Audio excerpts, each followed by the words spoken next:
thing, believe me. These niggas died of me. Look what I'm becoming. What I did, it made a man of me. All the that I did, I swear my mother. What it do, YouTube? It's Ty Fetty with the Fetty. Back at y'all with another video, man. Y'all know why we here, man. To handle business, man. I hope y'all had a good weekend, bro. This should be dropping on Sunday. So I hope y'all had a good weekend, man. Using Sunday to prepare for the week. Conquer the week, man. Let's have a great week, man. Fantastic week. And let's keep going, man. Before the video starts, make sure you like, comment, and subscribe. I'm going to say it again, bro. Make sure you like, comment, and subscribe.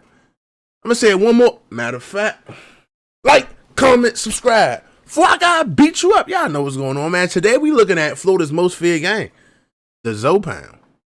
Feel me? I know a little bit about the Zoes. They from Haiti. They Haitian. I think, if I'm wrong, correct me. They Haitian. They came from Florida on some immigration shit. They been taking over, so we about to tap in, see what's going on with Florida, man. Let's get it. This is The Killer Chronicles. Oh yeah. Our story today begins with a man named George Cadle, who spent the day of September 2nd, 2007, traveling with his family from their home in the unincorporated West Florida community of Lehigh Acres to Miami and back, when he experienced something that will likely stay with him forever. When he was nearing his home, he noticed a silver 2002 Hyundai Elantra parked in some bushes, and it piqued his curiosity. But as he drove closer, he noticed there was a human arm hanging out of the vehicle. Cadle called 911, and the responding Lee County Sheriff's deputies made a grisly discovery. Inside the vehicle were the bodies of three men: 55-year-old Willard Reed Graham, 44-year-old Scott Heifel, and 35-year-old Robert Barkley. They had each been shot once in the head, indicating that these were calculated execution-style murders that appeared to have been carefully plotted, except for one thing. The area was doused in gasoline, but never set on fire. Oh, they was trying to burn. By the time the investigation was over, police identified 4 suspects. But one man was left to take most of the blame.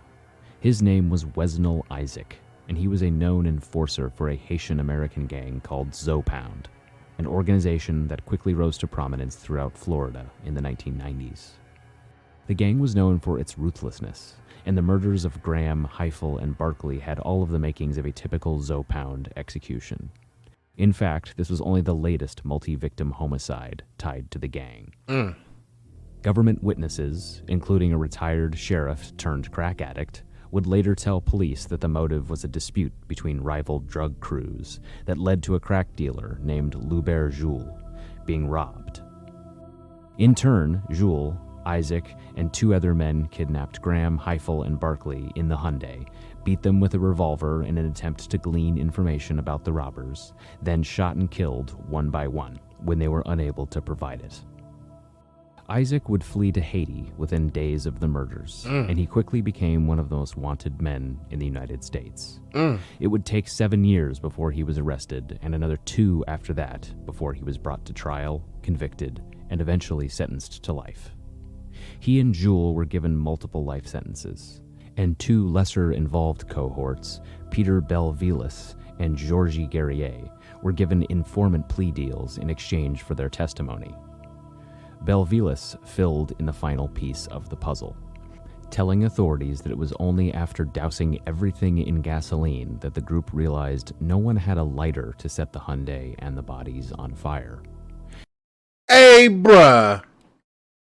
So they rather risk getting caught, right? Fingerprints, whatever the case may be, than to go find a lighter, go buy a lighter, go do something. Like, even if you go buy a lighter and they try to track the places in the area of where people's coming in to buy a lighter or whatever, like, if the crime scene is through, it makes it harder to get caught. Like, so they're about to, bro, what? Hey, bro, hey. During his trial, Isaac testified in his own defense and scoffed at the notion that he would be willing to commit murder over one of his drug dealers taking a loss. Quote, "Think about it. I had like more than 50 people I dealt with. Once I got my money, that's it. You know, it doesn't really matter to me about what they do or what they don't do." The jury did not believe him. Since its foundation in the early to mid 1990s, Zopound became known for everything from complex money laundering schemes to drug trafficking to modern-day piracy along the Miami River, as well as establishing legitimate businesses along the crest of mainstream society. Within the span of a decade, Zopound was not able to just take over the Floridian underworld, but infiltrate the entertainment industry, with ties to dozens of prominent musicians across the United States. The name of the gang traces back to its roots in Haiti. For decades, I was right. hundreds of thousands of people have immigrated to the U.S. from Haiti, starting in the 1960s and 70s when they began fleeing the dictatorial rule of Francois Papa Doc Duvalier and his son, Jean-Claude Duvalier, who held the country together in part thanks to a secretive, violent paramilitary police force known as the Tonton Macoute. Naturally, nearby Florida became a primary destination for Haitians fleeing a repressive government. Many of these immigrants took issue with the fact that the U.S. government had an open arms policy for Cuban refugees during the Carter administration, but heavily scrutinized Haitian refugees, likely because the Duvaliers, unlike communist Cuba, enjoyed support of the United States. At any rate, the U.S. Census estimates that roughly 1.1 million Haitian Americans reside in the U.S., that's a lot, including roughly 200,000 in Florida. As has happened since the early 20th century, with the formation of Italian and Irish gangs in New York City, a tiny percentage of these immigrants and their descendants went on to form gangs like Zopound. The word Zo is translated to a bone in Haitian Creole, and the general sentiment behind the name is that bones are hard to break, just like the Haitian people. Jermaine Atkins, author of Zopound Mafia, wrote that one of the founders was listening to a song by the Dog Pound playing on the radio and impulsively declared, "Fuck the Dog Pound, it's all about the Zopound," or the words to that effect. When Zopound started, it was known as a rap group that played in festivals and enjoyed support of the Haitian American community, which wasn't always welcomed by Florida's mostly white, elderly population. Even as it was widely referred to as a criminal organization in the courts and in the media, Zopound has likened itself to something of a self-empowering community group. But in 1997, there was an incident that brought Zopound infamy and exposed the gang's practice of preying on a group of unlikely victims, cocaine smugglers who used the convenience of the Miami River to sneak literal tons of powder into the United States. On July 15, 1997, one such smuggling vessel, known as the Vanderpool Express, was infiltrated by a group of Zopound members who fatally shot 2 crew members, the captain, the ship's cook, and then slit the throat of the chief engineer from ear to ear. Damn. The quintuple homicide initially horrified and baffled police. The Vanderpool Express's owners, meanwhile, simply renamed the ship and kept right on with their illicit side business. 5 months later, they were arrested and charged with cocaine distribution, and it finally dawned on the public what had been going on. It turned out that Zopound had been turning to piracy, and it returned to one of Florida's oldest and most infamous professions. There is perhaps nowhere else in the continental United States where legends of outlaw pirates and buried pirate treasure live on, and the Sunshine State's history of smuggling is just as storied. Zopound had developed a system where members would receive information about incoming shipments of drugs, then be ready to board the boats and make off with large cocaine shipments as they were readying to dock. This had gone off without a hitch for years, as cocaine importers are unlikely to turn to authorities for help after a ripoff. But the murders aboard the Vanderpool Express brought the practice out into the open. While specific details about Zopound's foundation and early membership are clouded by rumors and secrecy, one of its most prominent early leaders is a man named Ali Adam, who went by Chip and Zo, among other nicknames, and became famous for his penchant for success in extremely trying circumstances. The book, Zopound Mafia, details Adam and other Zopound members' associations with famous figures in hip-hop, including Wyclef Jean, Jim Jones, Haitian Jack, Jimmy Henchman, Cash Money Records, as well as an alleged incident where Zopound members extorted Lil Flip over a concert payment dispute involving $22,000. In the 2000s, Adam was indicted on charges that he ran a cocaine empire that operated across the United States. Hold up, y'all. Hey, look, y'all. Look. Speaking of extortion, bro. Say if you don't know what extortion is, it's basically like Like blackmail, bro. It's blackmail. Exactly what it is. It's just a more dangerous form of blackmail. Like, say, boom, the Zopound was like, since you can't pay us this, that, and the other, you got to do this for us. And then he do it. And then the Zopound like, you got to do this for us too. And he do it. Or I'm going to do this to you. Or I'm going to do this to your family. Would y'all go for that, bro? Like, would y'all, like, be real though? Like, comment below. If somebody really was trying to extort you, right? And use you for what you got and just keep building and build, like, would y'all really go for that? Or would you just be like, man, look, you got to do what you got to do? Because me personally, bro, I can't be extorted. Like, I'm not saying it's not possible, like physically or like possible. I can't, my mind, my brain just ain't going to allow it, bro. You gonna have to do what you got to do to me, bro. Extortion is crazy, bro. Like, people get extorted in jail, in the street, like with drug, all that, bro. It's crazy. Like, cops extort informants, all that. Like, it's a lot that go on, bro. Like, I just can't do it, bro. You gonna have to do what you do to me, and that's gonna be what it be. I can't see myself letting myself get extorted, bro. I just can't. And though he was formally charged with distributing at least 3 tons of cocaine, the actual number is believed to be much higher.